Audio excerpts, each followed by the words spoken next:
Hello friends. I write and think a lot about marriage, and one of the things that I think is really important to understand if we want to understand modern marriage dynamics, rates of marriage, whether and which marriages are happy, whether and to what extent marriage benefits people, who it benefits. If you want to understand any of that, I think one of the most important concepts to understand is the male breadwinner norm. So this is the idea that the person who has the penis in the relationship is the person who should bring home the majority of the family's income, enough income for the family to live on, so that if the person with the vagine wants to work or, can work, that she can, but she doesn't have to for the family to be able to get by.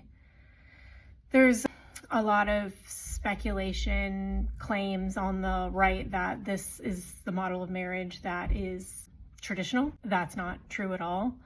And that it's natural. And I don't know how you would even figure that out, but the reality is that it's, it is what it is, and it's a very strong norm that more Americans than ever aren't able to conform to. And as a result of the strength of this norm and the stigma against violating the norm, marriages where the man is not the breadwinner are way worse than marriages where the man is the breadwinner. The people in them are less happy, they're less healthy. These marriages are more violent, they're more likely to involve cheating. The man is more likely to cheat on the woman, particularly. These men who aren't breadwinners do less housework and childcare than men who are breadwinners.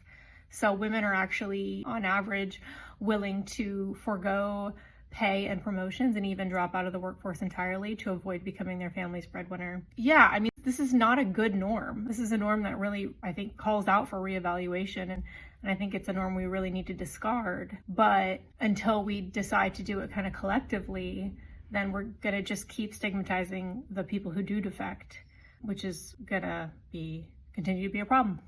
So anyway, I wrote about this on my Substack, kathyreisenwitz.substack.com. Check it out.